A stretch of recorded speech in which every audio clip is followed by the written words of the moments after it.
أعوذ بالله من الشيطان الرجيم أفلم يسيروا في الأرض فتكون لهم قلوب يعقلون بها أو أذن يسمعون بها فإنها لا تعمى الأبصار ولكن تعمى القلوب التي في الصدور.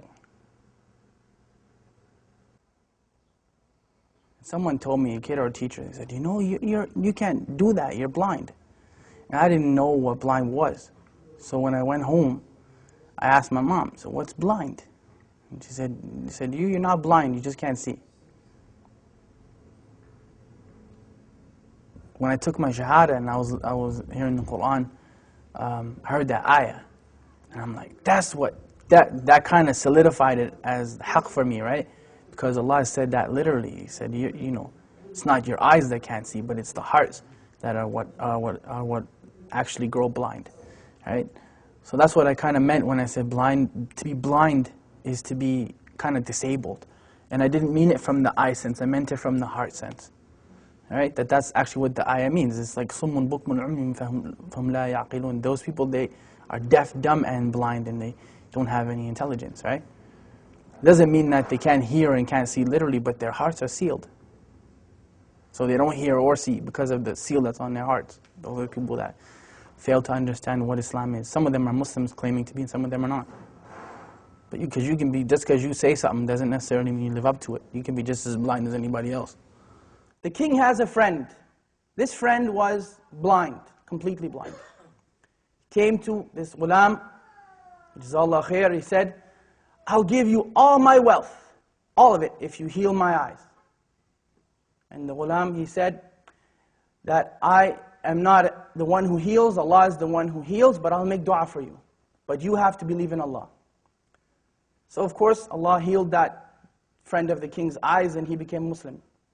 There's many hadith that are like that. There's one, the person who Allah has taken his two beloved ones from him, meaning his eyes, and he's patient with it, he's promised Jannah. There's a lot of stuff. It's empowering when you think of it, right? It's empowering because we're taught, وَإِذْ أَصَابَتْكُمْ مُصِيبَةٌ قَالُوا إِنَّا لِلَّهِ وَإِنَّا إِلَيْهِ رَاجِعُونَ. Like when a calamity comes to you or a trial comes to you, and you say, from Allah we came, into Allah we return again. And أُولَٰئِكَ عَلَيْهِمْ صَلَوَاتٌ مِّن رَبِّهِمْ وَرَحْمَةٌ. Then those people have special mercy from their Lord. وَأُولَٰئِكَ هُمُ الْمُهْتَدُونَ. And they are the people who are guided. You know, so it's important to empower yourself with that. Because really, I mean, you're never powerless, ever. If nothing else works, you can still make dua silently, right? As long as you can think and your heart is alive, you can make dua. So you're never actually powerless. And that's the message that I try to give people. It's empowerment, you know. You can never say that the Muslims are powerless. It's silly, you know. You can talk to Allah, who's better than Allah to talk to, you know what I mean? So you call your MP and congressman and this man and that one and the third one, and they may or may not help you, but Allah always listens, you know. Food. Look at food. What food provokes desire? Link extravagance in food and drink during Ramadan. 1 link ruling on smelling food and drink. Maybe I should do this. Permissible for the owner of a restaurant to sell food to those who are not fasting and to cover during the day in Ramadan. Now many people would look and say that, why didn't Allah protect them? Why is it that Allah didn't protect those people? Many people would look at that and say that. Many of us would say that. They should have just lied and gave up their religion. Well, let me tell you about them giving up their religion. That was their choice. Either you be burned to death in that fire or you give up your religion. Not one of them, not one gave up his or her religion. الدنيا سجن المؤمن وجنة الكافر, right? The dunya is a prison for the believer and a paradise for the disbeliever. And we're taught أصبروا وصابروا ورابطوا واتقوا الله لعلكم تفلحون. Like, be patient and steadfast and have taqwa for Allah that you might be successful. Like, there's no end. Say to my servants, do not despair the mercy of Allah. Inna Allah yaghfiru dhunuba jami'a. Allah forgives all sins. Like, we're taught those things in the Quran. We're taught them in the Sunnah, and we're taught them by the companions of Muhammad sallallahu alaihi wasallam. So there's no end to the encouragement that we've been given. There's no end to it, you know, and especially from look who the one who's giving you the encouragement is. SubhanAllah. Like, it's not just people get that twisted when we think that, you know, Quran is just kind of a book where we read it in a nice voice and we recite it in Ramadan, but it's the kalam of Allah, like it's the literal speech of Allah. So who better to encourage you than, you know, than Allah subhanahu wa ta'ala, right? Anything, I mean, not being able to see in a wheelchair, poverty, whatever your issue happens to be. Who's better at encouragement than Allah? I mean, we can remind you, but the source is from Allah subhanahu wa ta'ala. Inna dhikra tanfa'al mu'minin. You know, remembrance, reminder benefits the believers. Right? Oh, for two. You got it, bro. Yeah, you kidding, right? No, wallah, you did it. All right. I get it. Oh! I'll switch. Bismillah.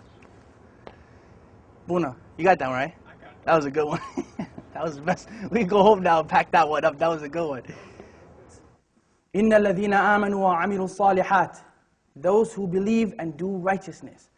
لَهُمْ جَنَّةٌ تَجْرِي مِنْ تَحْتِهَا الْأَنْهَارُ. And that's the proof that I'm using. Allah promised those people that. Paradise and gardens under which rivers flow.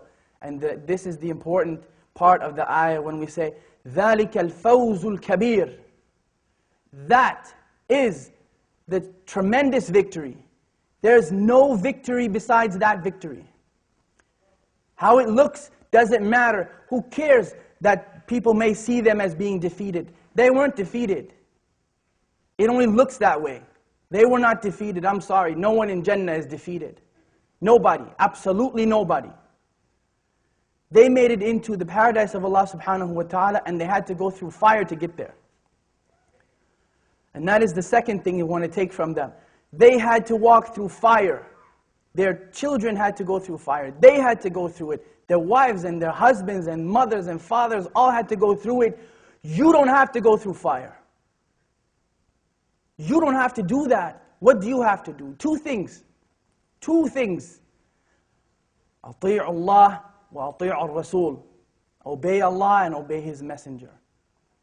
أعوذ بالله من الشيطان الرجيم هو الله الذي لا إله إلا هو عالم الغيب والشهادة هو الرحمن الرحيم هو الله الذي لا إله إلا هو الملك القدوس السلام المؤمن المهيمن العزيز الجبار المتكبر سبحان الله عما يشركون هو الله الخالق البارئ المصور له الأسماء الحسنى يسبح له ما في السماوات والأرض وهو العزيز الحكيم